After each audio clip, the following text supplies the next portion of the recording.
Subhanallah, subhanallah, alhamdulillah, Allahu akbar. Subhanallah, alhamdulillah, Allahu akbar. A'udzubillahi minasyaitonirrajim. Bismillahirrahmanirrahim. Assalamualaikum warahmatullahi wabarakatuh. Alhamdulillah, alhamdulillahi rabbil alamin.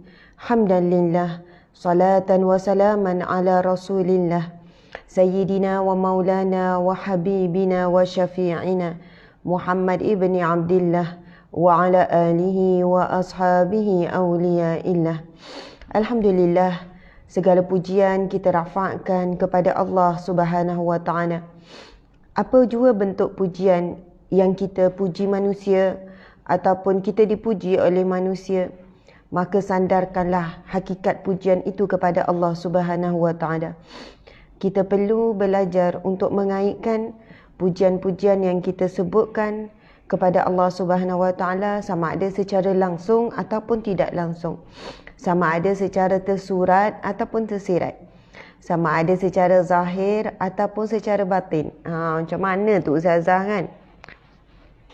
Subhanallah, alhamdulillah. Tuan-puan, mohon doakan moga saya bersama dengan tim, terutamanya Ustazah Husna Najihah. Sebagai Ustazah Husna Najihah ni adalah ketua unit penyelidikan. Kami sedang dalam proses menyiapkan kitab Asmaul Husna, syarah Asmaul Husna, macam itulah, merujuk kepada kitab-kitab muktabar. Jadi gabungan nama kami berdua, subhanallah, mudah-mudahan ada hikmah, ada kebijaksanaan di situlah, ada keindahan di situ.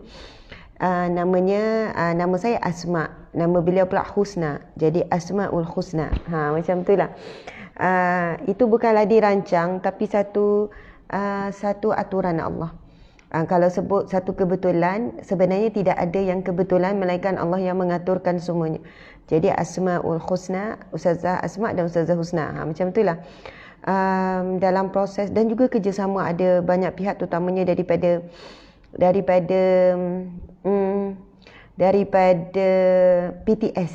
PTS Publication.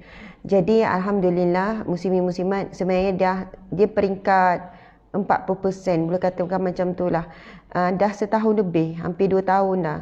Dah 2 tahun dah pun memang memakan masa yang agak lama untuk menyiapkan sebuah kitab yang sesuai, yang ringan untuk dibaca dan mudah difahami untuk masyarakat awam, iaitu Asmaul Husna dan syarahnya.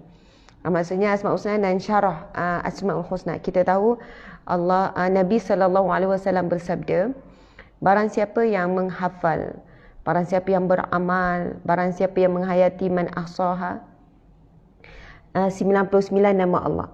Hadis Nabi itu bermula, sesungguhnya nama Allah itu ada 100 kurang 1, iaitu 99. Masya Allah.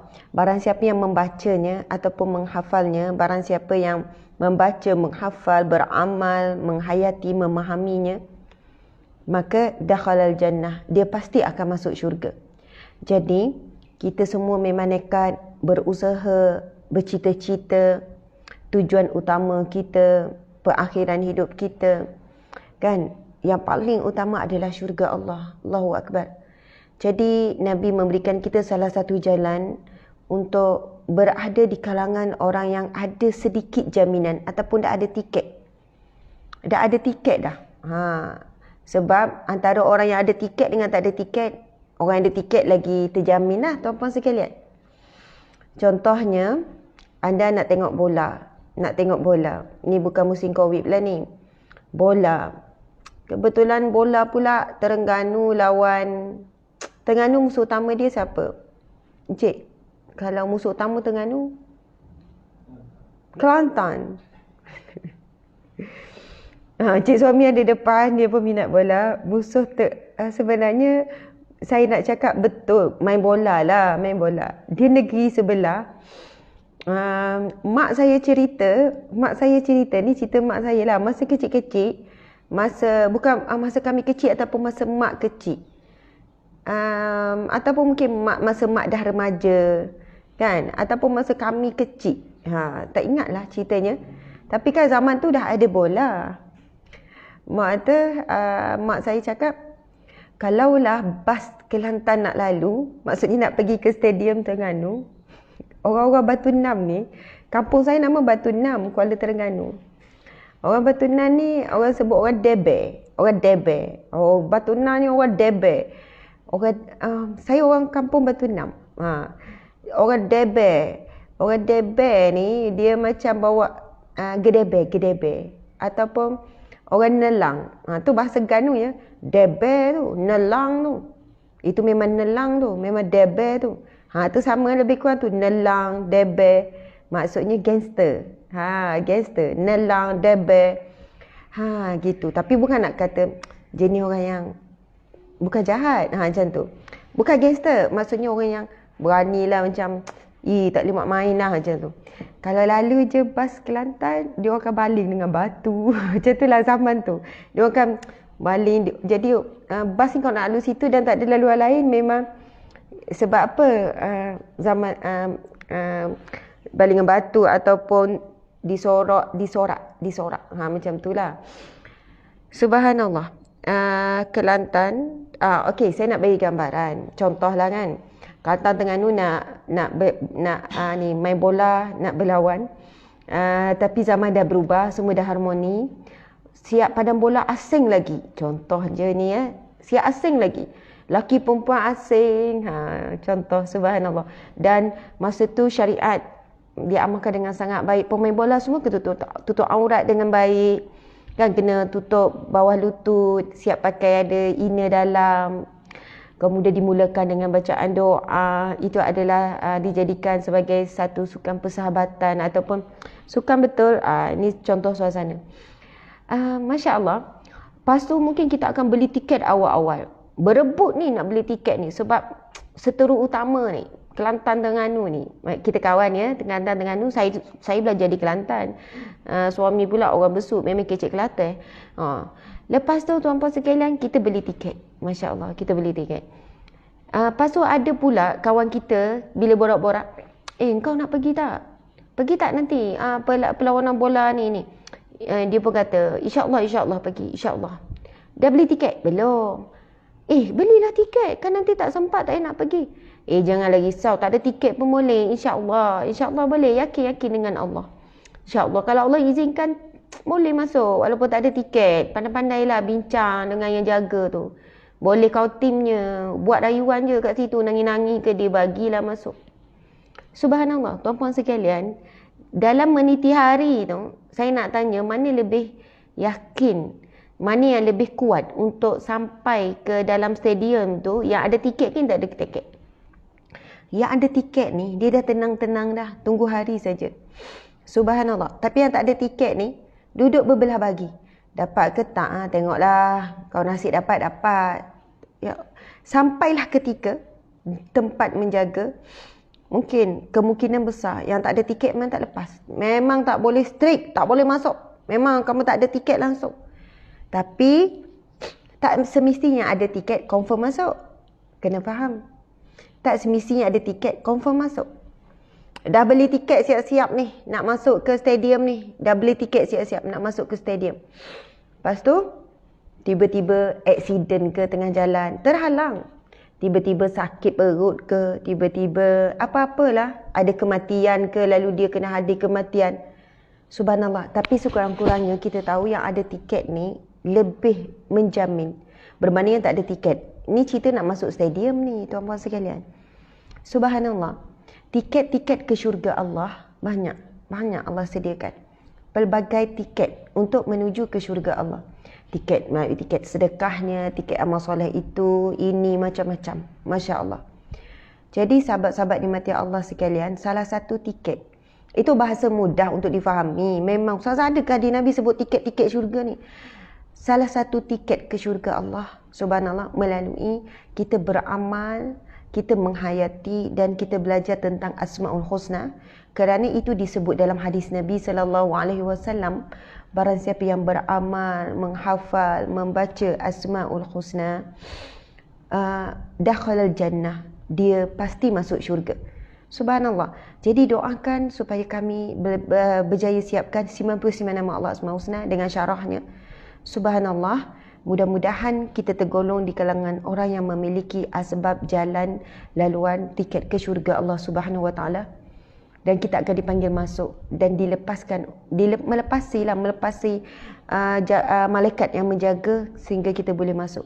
Sebab malaikat kan akan ada malaikat yang jaga pintu syurga, ada malaikat menjaga pintu neraka. Nauzubillah min zalik. Allahu akbar, masya-Allah. Saya tengok mata saya macam bengkak, tak habis-habis bengkak. Biasalah malam tadi saya ada menangis, ada something yang membuatkan kita nangis pula bersungguh-sungguh. Memang saya dah tahu mesti akan efek bengkak. Semalam kan tuan-puan saya kita cakap pasal air mata menangis kerana takutkan Allah. Itu pun salah satu ciri-ciri orang yang ada tiket ke syurga. Nabi SAW bersabda, hadis yang sahih. Ada yang kata, Ustazah nampak tak sihat? Saya sihat, Alhamdulillah, sihat. Cuma bengkak tu biasalah kesan menangis, lepas tu tak lama kita tidur, jadi bengkak tu tak hilang. Masya Allah, muslimin muslimat dimati Allah sekalian. Nabi SAW bersabda, 7 golongan yang mendapat naungan Allah di hari yang tiada naungan melainkan naungan Allah. 7 golongan yang mendapat naungan Allah di hari yang tiada naungan melainkan naungan Allah. Salah satunya adalah mereka yang menangis semata-mata kerana Allah. Di mahsyar kita tahu tidak ada naungan melainkan naungan Allah. Tak ada lagi ketika itu naungan pemerintah ke, ketua kampung ke, kawan baik ke, naungan suami ke. Maksudnya itu harinya pertolongan hanyalah pertolongan Allah. Pertolongan Allah. Syafaat Nabi pun dengan izin Allah. Allahu akbar. Kan Nabi memohon untuk memberi syafaat kepada kita, contohnya kita dipilih. Kan hasil daripada banyaknya selawat, ikut sunnah Nabi, sambung perjuangan Nabi contohnya. Subhanallah. Lalu Nabi pun ingin membantu menolong kita, semuanya pun dengan izin Allah Subhanahu Wa Taala. Sahabat-sahabat dimati Allah sekalian, terdapat 7 golongan. 7 golongan dalam hadis Nabi, 7 golongan yang mendapat naungan Allah di hari yang tiada naungan melainkan naungan Allah. Salah satunya adalah mereka yang menangis, mata yang menangis semata-mata mengharapkan redha Allah, mengharapkan pengampunan Allah. Sahabat-sahabat dimati Allah sekalian, Masya Allah, nanti kita tuliskan 7 golongan. Nanti saya tulis ya. Nanti kita tulis hadis Nabi itu. Nanti kita tulis. Okey. Sahabat-sahabat dimati Allah sekalian, sikit lagi. Tadi saya sebutkan bila kita memuji ataupun dipuji, sandarkan kepada Allah. Contohnya, ini seronok bila belajar Asmaul Husna. Contohnya bila kita melihat ada seorang yang sangat kaya raya, lalu kita pun memuji, kayanya, macam mana kau boleh kaya macam ni kayanya. Tapi sebagai orang mukmin, orang yang beriman, subhanallah, terus terselit, ya Allah, Allah ya Ghani, Allah yang maha kaya, ya Mughni, yang maha memberi kekayaan. Kau pinjamkan kekayaan kepada manusia ni, kepada hamba Allah, kepada kawanku ni, ya Allah. Engkau lah hakikatnya yang maha kaya, ya Allah. Walaupun dihimpunkan semua orang kaya di dunia, itu pun tak sampai pun sebesar sebelah biji nyamuk, sebelah sayap nyamuk. Subhanallah, Allahu Akbar. Itu disebut dalam firman Allah Subhanahu Wa Taala. Sesungguhnya dunia dan isi ni, daripada dulu sampai sekarang, Allah sebut apa? Tak sampai nilai dia seberat sayap nyamuk. Masya Allah, Allahu Akbar. Encik tolong cari yang sebelah sayap nyamuk tu, dunia dan isi ni. Tuan-puan yang dimati Allah sekalian, saya nak tanya, siapa di sini pernah tengok sayap nyamuk? Sayap lalat pernah tengok. Sayap lalat pernah tengok. Sebab sayap lalat macam tebal sikit, macam boleh nampak. Lalat tu masa terbang boleh nampak sikit sayap dia. Tapi siapa yang pernah tengok sayap nyamuk? Kalau tengok dokumentari yang dia zoom tu cerita lain. Nyamuk biasanya kita nampak nyamuk saja, tak nampak sayap. Sebab sayap nyamuk ni sangatlah nipis. Sangat nipis tuan-puan sekalian, tak akan nampak. Dan Allah bagi perumpamaan dunia dan isi ni. Dunia dan isi ni, isi seluruh ni, kekayaan bumi, langit, kekayaan Bill Gates ke, kekayaan apa pun, subhanallah, tak sampai seberat sebelah nyamuk. Okey, subhanallah. Hadis Nabi, subhanallah, minta maaf tuan-puan sekalian, ia merupakan adalah hadis Nabi SAW, hadis sahih riwayat Tirmizi, yang berbunyi Bismillahirrahmanirrahim. Lau kanatid dunya ta'dilu indallaha janaha ba'udah ma saqa kafiran minha syarbata ma. Seandai dunia ini di sisi Allah senilai harganya dengan sayap nyamuk, nescaya Allah tidak akan memberi minum barang seteguk sekalipun kepada orang kafir. Subhanallah. Dalam hadis itu Nabi memberi gambaran dunia ni tak sampai nilainya sebelah biji nyamuk, sebelah sayap nyamuk. Subhanallah. Masya Allah, subhanallah. Jadi jika dikumpulkan segala kekayaan, termasuk kekayaan Fir'aun, kekayaan daripada zaman Nabi Adam sampailah sekarang, orang kaya, orang miskin, orang yang sederhana, semua kekayaan dikumpulkan, tidak akan sampai pun berat tu seringan sayap nyamuk ni. Tak tahu berapa berat dia. Kalau timbang, ada berat ke tidak? Cik, agak-agak ada berat ke tidak? Mungkin bila letak atas timbangan yang paling boleh detect, mungkin tak ada berat, tak ada nilai berat. Dan kekayaan Allah Subhanahu Wa Taala milik dunia dan isi ni tidak sampai seberat tu. Jadi, apalah sangat kalau kita tengok ada kawan kita ada kekayaan 20 juta. Di sisi Allah tidak ada nilai sedikit pun. Berapa aset kau? Aku kira-kira dah 50 juta. 50 juta? Allah boleh bagi kepada seorang macam tu 50 juta. Di sisi Allah tak ada apa-apa 50 juta kalau dia bukan orang yang bertakwa. Sebab Allah dah sebut, inna akramakum indallahi atqakum. Yang paling mulia di kalangan kamu orang yang paling takwa. Kalau kata, jawatan dia apa? Kau tak kenal, dia PM lah. Oh ya ke, PM ke? Itu jawatan apa? Itu YB lah. Itu jawatan tu, itu Esko lah. Esko mana? Esko di sekolah? Tak, Esko kerajaan. Esko negeri. Ini contoh saja tuan-puan sekalian. Itu menteri lah kadang tak kenal. Hebatnya. Kita, orang hebat rupanya. Bila kita tengok ada orang di jawatan tinggi, tak dikaya, Allah ya ghani ya muni, maha kaya yang memberikan pinjaman kekayaan. Kita tengok ada orang yang tinggi kedudukan dia. Subhanallah, dimuliakan oleh manusia. Lalu kita menyebutkan Allah ya azim, kan? Allah yang maha hebat, jadikan dia orang yang hebat. Allah ya ali, Allah yang maha tinggi, kan, meninggikan kedudukannya. Dan Allah juga yang boleh meruntuhkan dan merendahkan kedudukan manusia. Lepas tu kita ialah memuji Allah ya Karim yang maha mulia, kan. Allah jadikan di kalangan manusia ada yang dimuliakan. Masya Allah, engkaulah memuliakan manusia itu, lalu dia menjadi mulia di kalangan manusia. Subhanallah. Kemudian bila kita tengok ada orang yang bijak, bijaksana, bijak sini, wow, hebatlah budak ni, straight A, 20 A, straight A. Ya Allah, 8A straight, A+++, 10A+, kita kata, bijaknya. Kalau kita lupa nak sandarkan, kita duk kata, bijak sungguh. Mak bapak macam mana didik anak ni? Makan apa masa mengandung? Itulah kalau kita tidak sandarkan kepada Allah, kita bimbang terlebih memuji dan mengagumi makhluk. Sedangkan Allah ya Hakim yang maha bijak, berikan pinjaman kebijaksanaan. Kita tengok ada ciptaan Allah yang indah, manusia ke siapa ke, kan. Kita kata Allah ya Badi', Allah yang maha menciptakan keindahan. Allah ciptakan dia dengan indah. Kita tengok alam, ya Allah, langit, kita pun kata ya Allah, Allah ya Khaliq yang maha menciptakan. Allah ya Khaliq. Kemudian Allah yang maha mereka bentuk, Allah yang musawwir. Ya Allah, engkau yang maha mereka bentuk. Ya Allah, engkau mereka bentuk daun yang sangat indah. Engkau mereka bentuk alam ini dengan penuh sempurna, ya Allah. Kita tengok ada seorang suami tu penyayang sangat. Kita kata, penyayangnya suami dia, ya Allah. Untunglah dia dapat suami yang penyayang macam ni. Tuan-puan sekalian, Allah ya Rahman ya Rahim ya Wadud, yang memberikan kepada sikap seorang lelaki ataupun isteri ataupun ibu ayah, seorang yang sangat Allah limpahkan perasaan sayang sehingga dia mampu menyayangi. Kita kadang jumpa ada ibu-ibu, kan, baiknya, hebatnya kita kata ibu ni, dia punya sayang pada anak tu. Dia sanggup korbankan buah pinggang dia, kan, sanggup korbankan buah pinggang dia pada anak dia yang sakit. Punyalah dia sayang, kita kagum.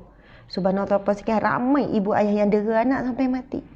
Subhanallah, ramai ibu ayah yang macam-macam lah pada anak. Bukan automatik dengan anak. Kita kata, nah memanglah anak kot. Saya rasa semua orang sanggup dengan anak, nak korbankan apa saja. Tuan-puan sekalian, Allah Subhanahu Wa Taala kurniakan kasih sayang, cinta kepada hati ibu ayah ni. Allah ya Rahman ya Rahim ya Wadud.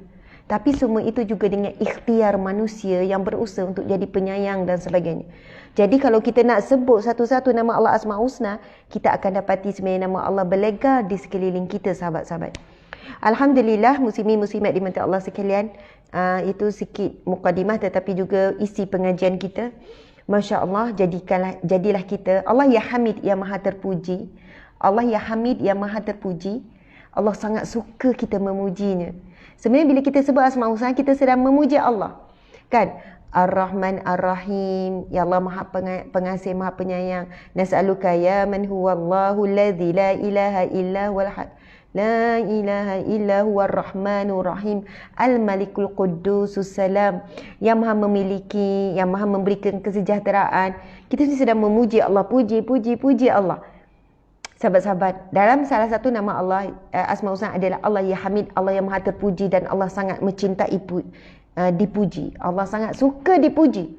Allah sangat mencintai hamba yang mencintai memuji Allah. Masya Allah, Allahu Akbar. Kita pun suka dipuji, kan? Kita pun suka dipuji. Tapi kita tak sampai peringkat bila orang puji bagi upah. Contoh orang puji saya, kan? Lepas tu bila orang puji, ambillah RM10. Orang puji lagi, ambillah RM10. Oh, beratur orang nak puji saya. Kan orang kata, kau puji Ustazah bagi RM10 tau. Asal datang jumpa je puji tu puji ni, ambil RM10. Kita takkan buat begitu, takkan. Habis-habis kalau orang puji, alah biasa je lah, malu-malu kan. Kalau orang puji, makasih, insya-Allah mudah-mudahan. Saya tak macam tu. Tapi ada rasa seronok bila orang memuji. Lagi kalau suami yang puji. Kalau suami puji, seronok tu paling seronok lah. Kalau isteri puji suami pula, encik seronok tak isteri puji encik? Seronok. Okey. Anak puji kita, seronok. Anak puji. Kita puji anak-anak, seronok. Tapi tak ada sampai kita bagi upah, kita ucap terima kasih. Tapi Allah Subhanahu Wa Taala, apabila hamba-Nya memujinya, Allah bagi upah. Subhanallah. Allah bagi upah, tuan-puan sekalian. Upah apa? Bila kita memuji Allah, Allah bagi upah. Pahala. Upah, Allah bagi upah, pahala demi pahala. Dan setinggi-tinggi upah Allah nak bagi adalah syurganya. Diberi upah memuji Allah. Kena bayar ke puji Allah? Tak, percuma. Alhamdulillah. Segala puji bagi Allah. Alhamdulillahi katsira. Allahu Akbar. Alhamdulillahi katsira. Itu kan doa iftitah. Allahu Akbar kabira walhamdulillahi katsira. Tuan-puan sekalian, hadis Nabi SAW, barang siapa yang membaca doa iftitah selepas Allahu Akbar kabira walhamdulillahi katsira wa subhanallahi bukratan wa asila, Nabi sebut akan dibuka baginya 8 pintu syurga. 8 pintu syurga, tuan-puan sekalian. Hadis Nabi ni, Nabi baca sampai setakat itu saja. Hadis sahih, Nabi menyebutkan barang siapa, kan, sebab bukan 8 pintu syurga dibuka tu adalah untuk doa selepas wudu. Tapi Nabi sebut barang siapa yang membaca, kan, selepas angkat takbir, Allahu Akbar kabira walhamdulillahi katsira wa subhanallahi bukratan wa asila. Setakat tu, tuan-puan sekalian, setakat itu saja pun dah memadai, sebab hadis Nabi sebut setakat itu. Wajib baginya, subhanallah, dibuka pintu langit. Pintu langit terbuka untuknya. Maksudnya Allah makbulkan doa-doa dia. Perhatikan ayat itu. Allahu Akbar kabira. Allah yang maha besar sebesar-besarnya. Indah sangat zikir ni, tuan-puan sekalian. Ustazah, doa zikir tu, doa tu baca, doa iftitah tu baca dalam solat je. Luar solat boleh baca tak? Boleh. Tuan-puan sekalian, tak ada masalah. Ia satu pujuan yang sangat indah kepada Allah. Allahu Akbar kabira. Allah yang maha besar sebesar-besarnya. Allahu Akbar tu maha besar. Kabira sebesar-besarnya. Maksudnya tambahan pujian. Allahu Akbar kabira. Walhamdulillahi katsira. Dan segala puji bagi Allah. Katsira, sebanyak-banyaknya. Masya Allah. Macam kita kan ucap terima kasih. Terima kasih ya. Itu biasa kan. Terima kasih banyak-banyak. Itu maksudnya kita ni macam berterima kasih sangat. Kita macam berterima kasih sangat. Kasih banyak-banyak. Terima kasih juta-juta. Jutaan terima kasih. Tapi biasa kita sebut terima kasih banyak-banyak. Itu macam kita sangat berterima kasih. Kalau biasa terima kasih. Bila kita sebut walhamdulillahi katsira, segala puji bagi Allah sebanyak-banyaknya. Wa subhanallahi bukratan wa asila, dan maha suci Allah pada waktu pagi dan pada waktu petang. Masya Allah, indah sangat. Maksudnya dia bukan sekadar Allahu Akbar, Alhamdulillah dengan Subhanallah. Tak, dia mula dengan Allahu Akbar, lepas tu Alhamdulillah, kemudian Subhanallah. Kan itu biasa jika kita Subhanallah, Alhamdulillah, Allahu Akbar. Betul kan? Tapi ungkapan ni yang disebut dalam hadis Nabi ini, dan ia adalah hadis sahih, siapa yang memulakan solat dengan ni akan dibuka pintu langit terbuka. Maksudnya doa-doa permintaan di dalam solat akan dimakbulkan oleh Allah. Dia dikenali oleh penduduk langit. Subhanallah. Saya ulang lagi sekali, sangat indah ungkapan yang diminta oleh Rasulullah baca ni. Allahu Akbar kabira, Allah yang maha besar sebesar-besarnya. Walhamdulillahi katsira, segala puji bagi Allah sebanyak-banyaknya. Wa subhanallahi bukratan wa asila, maha suci Allah pada waktu pagi dan pada waktu petang. Masya Allah, kita baca masa tu subuh pagi je, tapi kita dah cover pujian tu pagi dan petang. Kita sekali puji, tapi puji banyak-banyak. Segala puji bagi Allah sebanyak-banyaknya, katsira. Kan? Bila sebut Allahu Akbar, sebesar-besarnya. Masya Allah, terpaksa mudah-mudahan jangan tinggalkan zikir ni. Lepas solat, jangan tinggal doa iftitah, sebab Nabi kata akan dibuka pintu langit untuknya. Pintu langit terbuka saat kita membacakan doa iftitah. Itu ketika solat. Tapi di luar solat kita boleh baca. Sangat indah sekali. Jadi Alhamdulillah, sahabat-sahabat dimati Allah sekalian, insya-Allah kita akan mulakan kuliah kitab Riyadhus Salihin. Sahabat-sahabat dimati Allah sekalian, tadi saya ada tengok emoji nangis banyak. Nangis emojinya. Emoji nangis. Lepas tu dia tulis tulisan besar. Bila orang tulis nangis tulisan besar, maksudnya nak suruh bagi perhatian. Dan saya memang nampak tadi. Lepas solat dan iftitah tu. Okey. Saya ada nampak apa yang ditulis, kata Ustazah sedihnya kenapa Ustazah tak pernah baca DM saya. Saya minta kepada beberapa staff tolong buka semua DM. Balas sikit-sikit. Balas sikit-sikit kalau mampu. Tuan-puan sekalian, macam ni, saya tidak mampu nak baca semua dan balas semua. DM di IG dengan PM di FB terlalu banyak masuk setiap minit. Setiap minit. Satu hari ada berapa minit, Encik? 1 jam ada setiap minit. Setiap minit maksudnya 1 jam 60 minit. Jadi kalau satu hari 60 kali 24. Betul? 24 kali 60?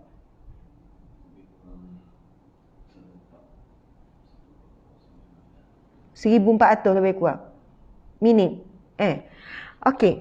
Sehari bayangkan dia kadang-kadang masuk message PM ataupun ni kadang-kadang 1000 message, kadang-kadang 800, kadang-kadang 500.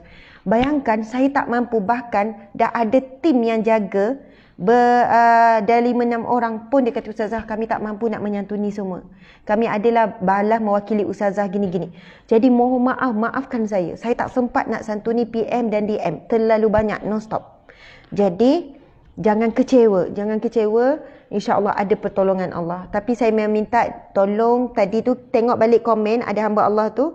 Tolong buka. Mungkin dia sangat terdesak. Mungkin ada perlukan pertolongan dan sebagainya. Okey, baiklah. Kita sambung kitab Riyadhus Salihin. Sahabat-sahabat dimati Allah sekalian. Iaitu berkenaan dengan bab taubat. Kita sedang membacakan hari ini. Kita akan bacakan hadis Nabi yang seterusnya. Iaitu hadis yang kelima. Hadis yang kelima. Okey. Saya baca, sahabat-sahabat ikut ya. Sebab saya tak nak tukar lagi. Saya tak nak tukar. Nantilah saya akan tunjukkan hadis tersebut. Sebab biar kita maintain dulu di sini. Saya baca dulu. Kemudian saya nak bagi penerangan sebab saya kena tengok kitab. Nanti kan bangun duduk payah sikit. Okey, subhanallah. Bismillahirrahmanirrahim. Sahabat-sahabat boleh ikut ya. Encik suami pun boleh ikut. Sekarang kita baca setiap pagi pukul 7 kuliah Riyadhus Salihin. Okey, bersama dengan Ustazah Asma Harun. Jangan lupa bersama. Sekarang kita masuk bab yang kedua iaitu bab taubat. Kita akan membaca hadis yang ke-6. Minta maaf. Semalam kita dah baca dah hadis yang ke-5. Hari ini kita baca hadis yang ke-6 dalam bab taubat. Baiklah, bismillahirrahmanirrahim. Ikut ya. Wa an Abi Abdirrahman Abdillah bin Umar Al-Khattab radhiyallahu anhuma anin nabiyyi sallallahu alaihi wasallam. Kuat sikit. Ada seorang ni, ada seorang apa nama ni, ada seorang, saya ada seorang, nak lagi ada seorang pelajar ni. Tak apalah encik, ada encik suami yang tolong, dan seorang-seorang kehadiran selalu hari, setiap hari yang setia encik suami lah. Okey, subhanallah. Anak-anak waktu ni mereka sedang bersiap, mereka dah siap-siap mandi apa, memang mereka uruskan diri sendiri, uruskan adik yang kecil semua. Dia orang siap-siap untuk kelas pukul 8 masuk kelas. Kadang-kadang saya dah siap kuliah kan, habis lepas suku apa, dia orang memang dah dia orang pandai-pandai sendiri. Termasuk yang darjah 1 PDPR kan, 5 orang sekolah anak. Subhanallah. Jadi yang ada selalu suami je lah kat depan ni. Okey, encik ikut ya, kuat-kuat. Qala inna Allah azza wa jalla yaqbalu taubatal abdi ma lam yughaghir. Rawahu Tirmizi wa qala hadisun hasan. Hadis hasan. Yang bermaksud daripada Abu Abdurrahman Abdullah bin Umar bin Khattab radhiyallahu anhuma meriwayatkan dari Nabi yang bersabda, Nabi SAW yang bersabda, sesungguhnya Allah menerima taubat seorang hamba selama nyawanya belum sampai di tenggorokan. Maksudnya sebelum nyawa sampai di halqum, di tenggorak, ataupun sebelum nazak. Nazak ni macam mana? Tak boleh nak bercakap apa dah. Maksudnya nyawa tu kan ditarik daripada kaki sampai ke atas, sampailah ke sini, dah tak boleh bercakap dah. Maksudnya dah tak boleh bergerak dah ni. Sampai nak lepas dah nyawa ni, di tenggorak dah punya nyawa tu ditarik oleh Allah. Nazak dah. Siapa yang bertaubat masa tu tidak diterima oleh Allah Subhanahu Wa Taala. Sudah tidak diterima oleh Allah Subhanahu Wa Taala. Allahu Akbar. Na'udzubillah min zalik. Masya Allah. Muslimin muslimat yang dirahmati Allah sekalian, ada banyak kisah kematian yang indah, kematian yang ni. Saya ni terbayang berapa kisah saya nak share sebenarnya tentang kematian-kematian yang baik dan kematian-kematian yang buruk. Ada dalam buku berkenaan dengan himpunan Husnul Khatimah dan himpunan Su'ul Khatimah. Sahabat-sahabat di mata Allah sekalian, Nabi SAW bersabda, Man kana akhiru kalamihi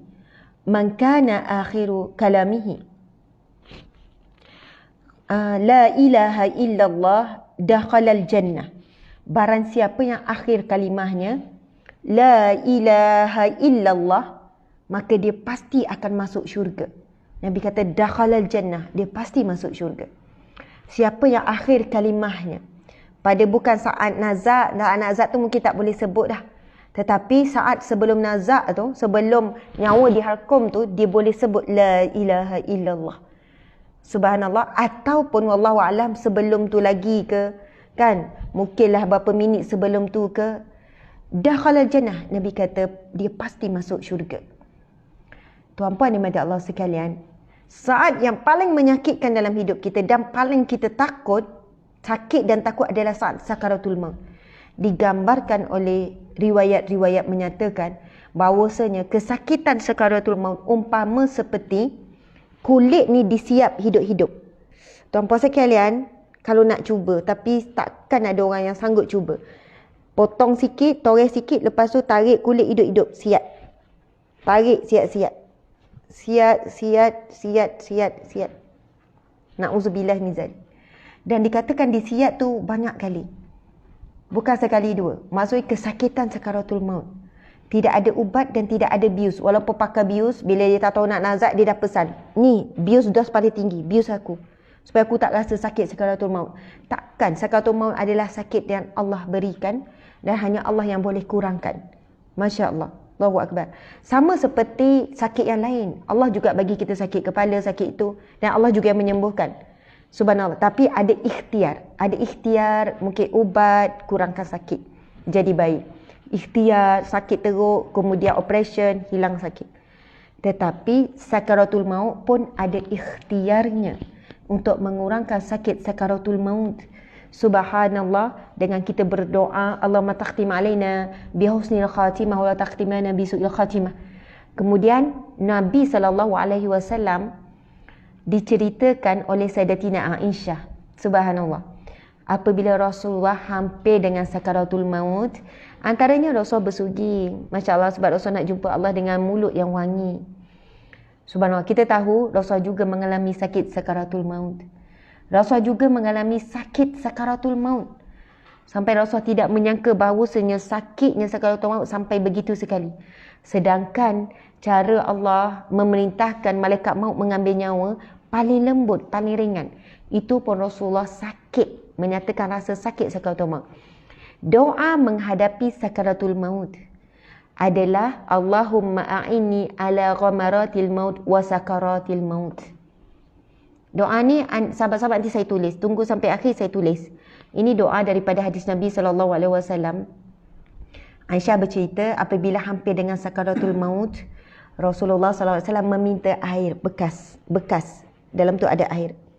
Subhanallah, lalu Nabi membaca Allahumma a'inni, ya Allah bantulah aku, ala ghamaratil maut wa sakaratil maut.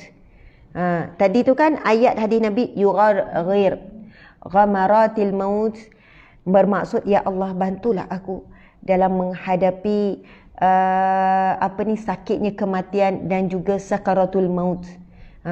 Dalam menghadapi getir, ketakutan kematian dan juga sakitnya sakaratul maut. Subhanallah, sahabat-sahabat, Nabi sendiri berdoa dengan Allah. Kita boleh tambahkan doa Nabi ni dalam doa kita selepas solat ataupun anytime sebelum tidur ke, baca doa ni. Allahumma inni ala ghamaratil maut wa sakaratil maut. Ya Allah, bantulah aku ketika aku menghadapi sakitnya kematian dan sakaratul mautmu ya Allah. Masya Allah, ghamarat dengan sakarat, dua-dua tu macam sakaratul maut dan juga nak keluarnya dari nyawa daripada badan. Minta tolong dengan Allah. Hanya Allah saja boleh meringankan sakit ketika sakaratul maut. Masya Allah, Allahu Akbar. Sahabat-sahabat dimati Allah sekalian, Nabi SAW bersabda, hadis Nabi yang kita bacakan tadi, sesungguhnya Allah menerima taubat seorang hamba selama mana nyawanya belum sampai di tenggorokan. Hadis riwayat Tirmizi dan mengatakan hadis ini adalah hadis hasan. Hadis hasan. Dan subhanallah, ada kisah yang menarik tentang seorang manusia, seorang hamba Allah juga dan seorang manusia yang paling zalim di dunia, antara yang paling zalim di dunia. Kenapa dikatakan dia zalim? Kerana dia mengaku menjadi Tuhan. Mengaku menjadi Tuhan. Ana rabbiyal a'la. Aku adalah Tuhan yang tinggi. Siapa yang berani sebut macam ni? Fir'aun tu apa sekian? Fir'aun. Seorang yang zalim, kejam, sangat beramai membunuh rakyat. Bila rakyat tak nak ikut, tak nak mengakui dia Tuhan, bunuh, seksa. Lepas tu dia memerah keringat, tenaga rakyat, jadikan hamba abdi. Suruh bina, pembinaan demi kekuasaannya. Kan? Memang Firaun ni sangat zalim dan dikatakan Firaun tak pernah sakit. Firaun menguasai harta yang melimpah ruah, diberikan kuasa. Subhanallah.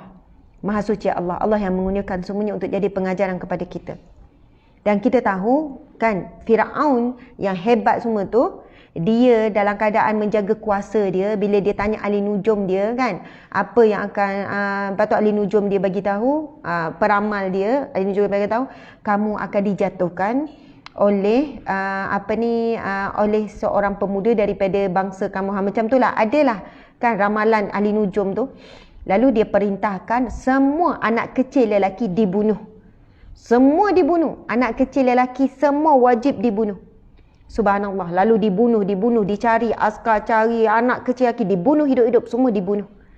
Subhanallah, dibunuh semuanya. Cerita ini dirakam di dalam Al-Quran, dibunuh semuanya. Sebab apa? Ahli nujum tu, peramal tu mengatakan dia akan dijatuhkan oleh seorang pemuda daripada sekian-sekian-sekian. Masya Allah, lalu dibunuh. Apa yang ibu Nabi Musa, Allah beri ilham. Ini dicatat cerita di dalam Al-Quran. Allah beri ilham pada ibu Nabi Musa AS untuk menghajurkan Nabi Musa ke dalam sungai. Kita tahu kisah tu kan. Tapi Allah ilhamkan juga ibu Nabi Musa menyusukan dulu sampai kenyang. Itu menarik kisah tu.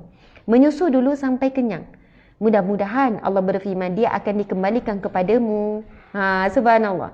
Itu cari ayat Al-Quran tu, Allah menyebutkan Kemudian Allah melahirkan, memberikan susu, mudah-mudahan Allah akan kembalilah anak itu kepadanya kembali. Lepas tu, Masya Allah, bayangkan tuan-puan sekalian, Fir'aun bunuh semua anak lelaki hidup-hidup. Tiba-tiba sampailah dalam bekas, dihanyutkan sampai ke istana Fir'aun. Diambil oleh Asia pujuk Fir'aun. Akhirnya yang nak dibunuh jadi sasaran itu dia sendiri besarkan dalam istana.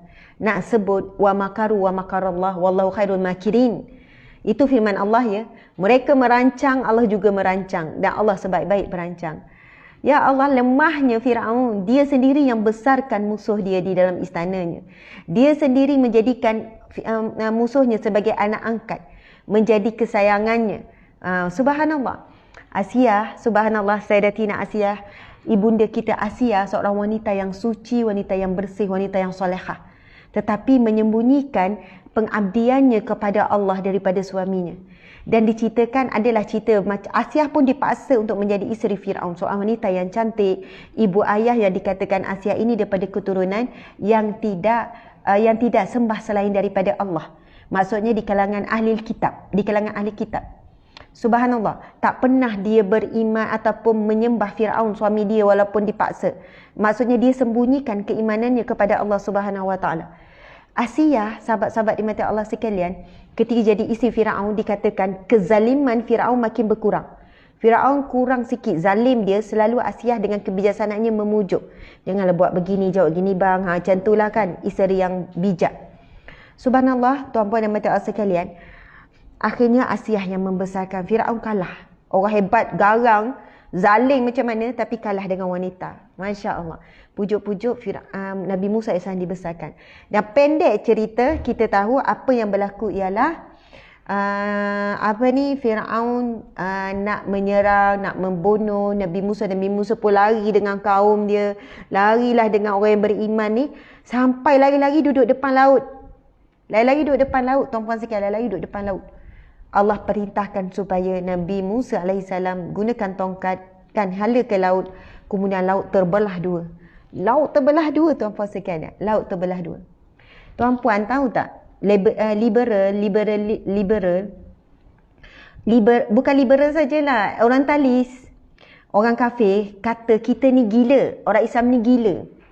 Orang Islam ni memang gila lah, memang gila orang Islam ni, hilang akal, tak waras, tak siuman.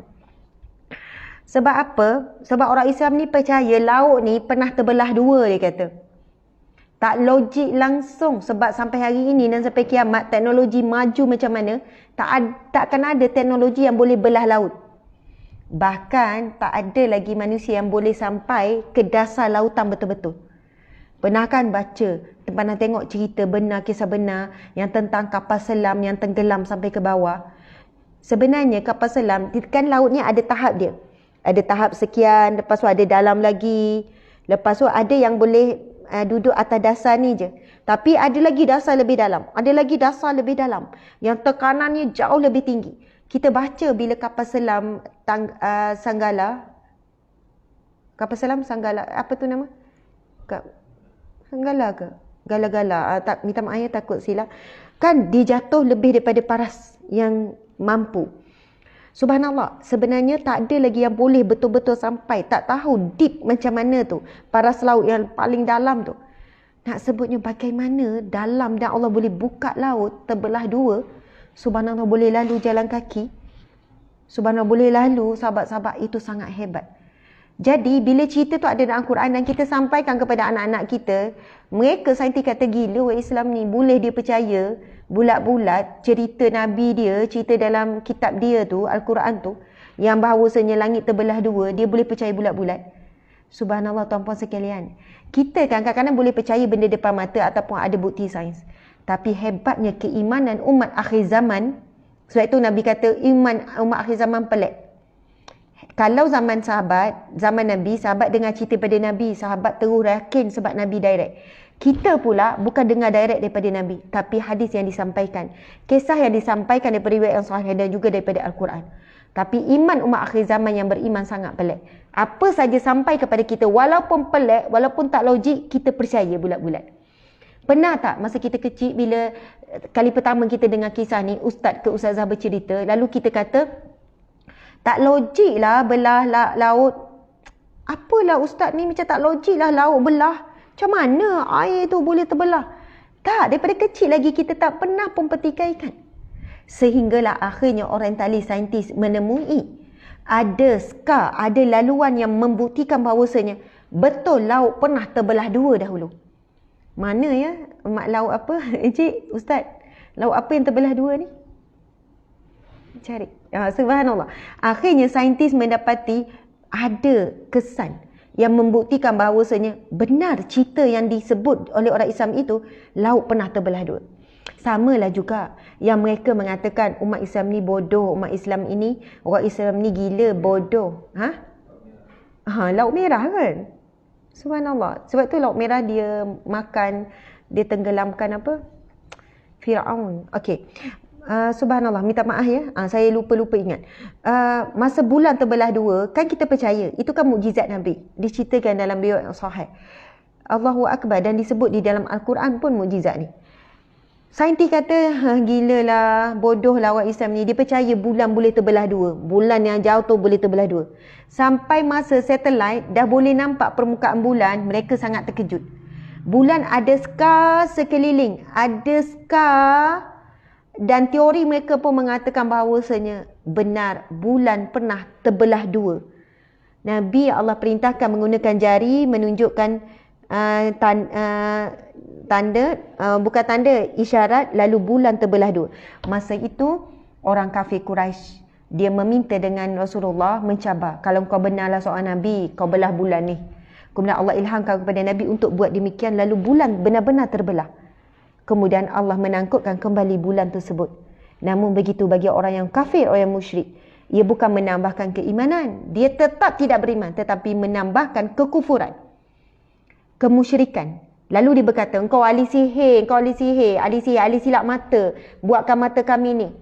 Sebab itu, subhanallah, kalau Allah izinkan dan kalau Allah berikan mukjizat, Nabi boleh buat macam-macam dengan mukjizat yang Allah boleh kurniakan pada Nabi. Tetapi banyak keadaan tidak diikuti permintaan orang musyrik ini. Sebab apa?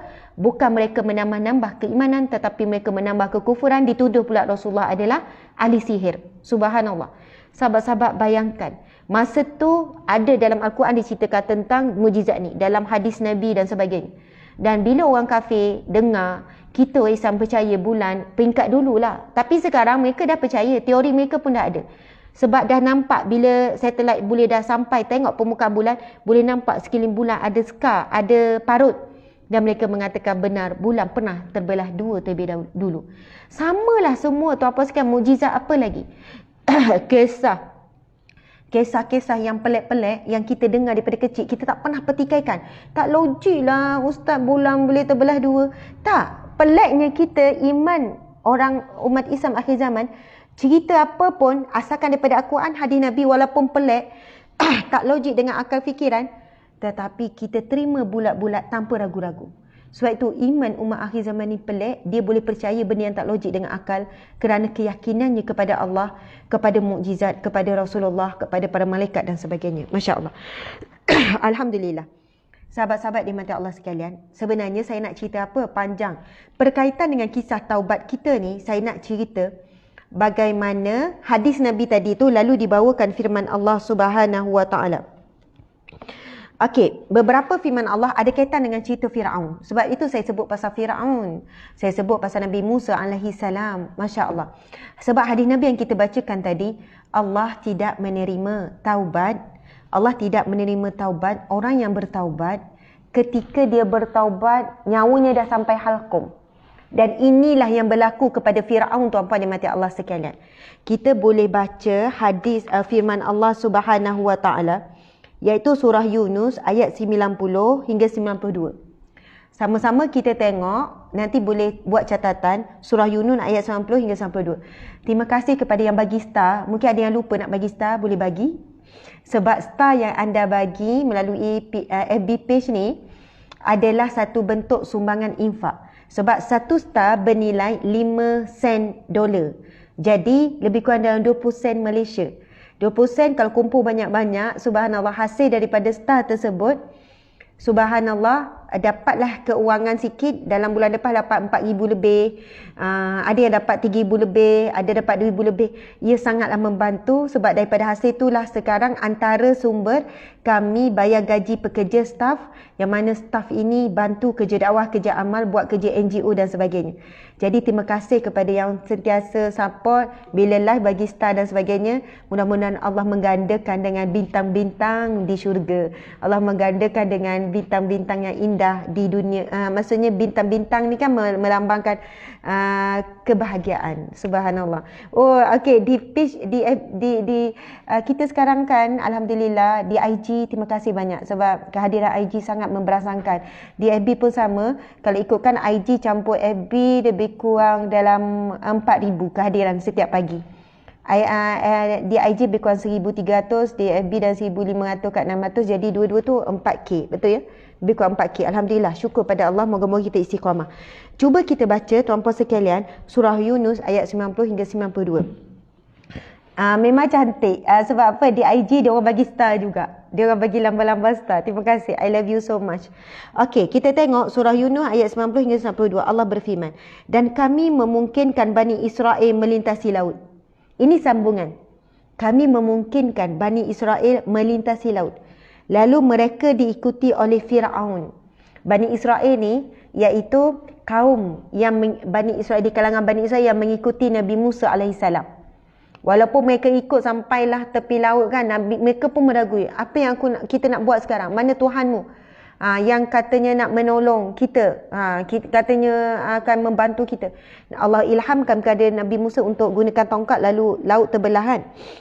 Kemudian inilah dalam surah Yunus diceritakan, dan kami memungkinkan Bani Israel melintasi laut. Lalu mereka diikuti oleh Fir'aun dan bala tenteranya. Fir'aun bala tentera pun follow, kerana hendak menganiaya dan menindas mereka. Hingga apabila Fir'aun itu telah hampir tenggelam. Masya Allah. Kan, subhanallah, Nabi Musa dengan ni boleh dah melintas sehinggalah apabila Fir'aun itu telah hampir tenggelam. Bila dah lepas dah semua Bani Israel yang beriman dengan Nabi Musa, beriman kepada Allah ni, dah melepasi sampai ke darat dah, Allah pun tangkuk kembali laut. Kita tak boleh bayang tinggi mana laut tu, tak boleh bayang. Allah tangkupkan kembali laut. Masya Allah, tangkupkan kembali laut. Dan ketika Fir'aun, bayangkan, ketika itu Fir'aun dah mula tenggelam, lemas. Dah mula tenggelam, lemas. Dan apabila Fir'aun itu telah hampir tenggelam, ia berkata, siapa yang berkata ni tuan-puan sekalian? Fir'aun yang berkata. Fir'aun yang berkata. Terima kasih bagi banyak study. Fir'aun berkata. Apa yang Fir'aun kata masa tu? Fir'aun ni bukan orang biasa ni. Fir'aun yang cakap, la ilaha illalladzi amanat bihi banu Israel wa ana minal muslimin. Masya Allah, tuan-puan sekalian pernah baca tak ayat ni? Pernah dengar tak? Apa yang Fir'aun sebut bila saat dia dah nak tenggelam? Fir'aun yang sama ni mengaku dia Tuhan, dia nak bunuh Nabi Musa, dia bunuh semua manusia yang tak mengaku dia Tuhan.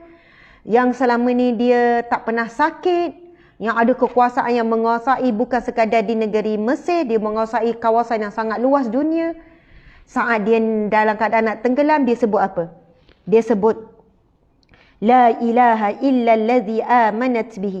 Aku percaya, aku beriman bahawa tidak ada ilah melainkan ilah. Tiada Tuhan melainkan Tuhan yang dipercayai oleh Bani Israel. Yang dipercayai oleh Musa, yang dipercayai oleh Bani Israel, yang telah pun pergi selamat dah tu. Masa tu dan Fir'aun mengakui, menyatakan dia tu beriman. Sesungguhnya, amanat, aku beriman, aku percaya. Tiada ilah, tiada Tuhan melainkan Tuhan yang dipercayai oleh Bani Israel. Dan aku termasuk wa ana minal muslimin, dan aku termasuk orang-orang Islam. Aku termasuk orang Muslim. Masya Allah. Wa ana minal muslimin, aku termasuk orang-orang yang menyerah diri. Tuan-puan sekalian, Fir'aun yang sebut macam ni. Mungkin kita tak pernah dengar cerita ni. Fir'aun dandan masa tu dia mengucap syahadah. Dandan masa tu dia mengucap syahadah. Kemudian Allah menyambung, apakah sekarang kamu baru percaya? Padahal sesungguhnya kamu telah derhaka sejak dahulu dan kamu termasuk orang-orang yang membuat kerosakan. Maka pada hari ini kami selamatkan badanmu supaya kamu dapat menjadi pelajaran bagi orang-orang yang datang sesudahmu. Dan sesungguhnya kebanyakan dari manusia lengah dari tanda-tanda kekuasaan kami. Masya Allah. Subhanallah, tuan-puan sekalian. Apa Allah sambung apa, tuan-puan sekalian? Apa sambungan firman Allah? Allah kata, maka pada hari ini kami selamatkan badanmu, tubuh badanmu kami selamatkan. Supaya kamu dapat menjadi pelajaran bagi orang-orang yang datang sesudahmu. Dan sesungguhnya kebanyakan dari manusia lengah dari tanda-tanda kekuasaan kami. Allah kata Allah akan menyelamatkan badan Fir'aun. Sebab itu sampai hari ini Fir'aun masih lagi ada. Mayat Fir'aun masih lagi ada sampai hari ini. Tuan-tuan sepuan, tuan-puan yang minta salam, masih ada. Masih ada sampai hari ini, Masya Allah. Mayat Fir'aun dimumiakan sekian-sekian masih ada untuk jadi pengajaran bukti bahawasanya Fir'aun, cerita Fir'aun itu benar. Dan mayat Fir'aun itu kekal, tak rosak sampai hari ini adalah janji Allah di dalam Al-Quran. Allahu Akbar. Muslimin-muslimat yang dirahmati Allah sekalian. Ketika turunnya, berlaku. Okey, ini dalam satu hadis Nabi SAW. Dan masa saya baca hadis Nabi ni, subhanallah, saya kata sampai begini sekali. Ketika berlakunya peristiwa Fir'aun mengucapkan syahadah, kan masa tu dia dah nak tenggelam, dia dah nazak. Lalu Fir'aun pun mengucapkan syahadah. Tiada ilah, tiada Tuhan, melainkan Tuhan yang disembah oleh Bani Israel. Dan wa ana minal muslimin, dan aku di kalangan orang yang muslim. Aku menyerah diri kepadamu ya Allah. Masa tu dia mengucap syahadah saat dia dah nak tenggelam. Dan Allah kata, adakah kamu baru percaya sekarang sedangkan kamu melakukan banyak kerosakan? Subhanallah. Tuan-puan yang dirahmati Allah sekalian, dalam satu hadis Nabi menyebutkan tentang ketika itu malaikat menyebutkan, sesungguhnya kami bimbang sekiranya Allah mengampunkan Fir'aun. Ini dalam bab betapa Allah menerima taubat. Malaikat berkata, sesungguhnya ketika itu aku sangat khawatir sekiranya Allah mengampuni Fir'aun. Tuan-puan sekalian, Masya Allah, sangat ajaib. Kenapa? Sebab apa? Masa tu malaikat mesti dengar. Malaikat menjadi saksi. Malaikat kan yang menyempurnakan perintah Allah. Allah perintahkan malaikat yang menjaga laut, belah laut. Allah perintahkan supaya malaikat yang menjaga laut untuk tangkup kembali. Allah kan perintahkan ada malaikat yang jaga angin, malaikat jaga tu, malaikat ini, malaikat tu. Subhanallah, muslimin-muslimat sekalian. Saat itu, malaikat menyebutkan, sesungguhnya aku khawatir, aku bimbang. Allah mengampuni Fir'aun. Saat Fir'aun menyebutkan, sesungguhnya aku beriman kepada Tuhan yang disembah oleh Bani Israel, iaitu Allah. Dan aku adalah orang Muslim. Maksudnya masa tu Fir'aun bertaubat. Dan malaikat kata, aku bimbang Allah menerima taubat Fir'aun. Maksudnya sebab apa? Malaikat sendiri memang benci Fir'aun ni. Malaikat sendiri maksudnya nampak kezaliman apa semua. Tetapi di waktu yang sama malaikat bimbang sebab Allah ini maha pengampun. Allah ini maha menerima taubat. Walaupun orang tu melakukan dosa penuh langit dan bumi. Walaupun seorang itu melakukan dosa tanpa henti saat hidupnya. Tapi sekiranya dia benar-benar bertaubat dan pada waktu yang tepat, maka pengampunan Allah lebih besar daripada itu. Tuan-puan yang dirahmati Allah sekalian. Itu dah disebutkan dalam hadis yang sebelum ni kita dah baca. Yang mana kisah semalam pun kan Nabi sendiri menyebutkan, sesungguhnya seorang pemuda datang dengan menenangi. Nabi sebut, sekiranya dosa kamu sebanyak bumi dan langit, penuh bumi langit ni dosa kamu penuh, terlalu banyak, maka jika kamu bertaubat kepada Allah, nescaya Allah akan menerima taubatnya. Subhanallah, Allah terima. Tapi dengan syarat taubat nasuha. Dengan syarat taubat nasuha, bukan main-main taubat. Taubat buat lagi, taubat buat lagi. Taubatan nasuha.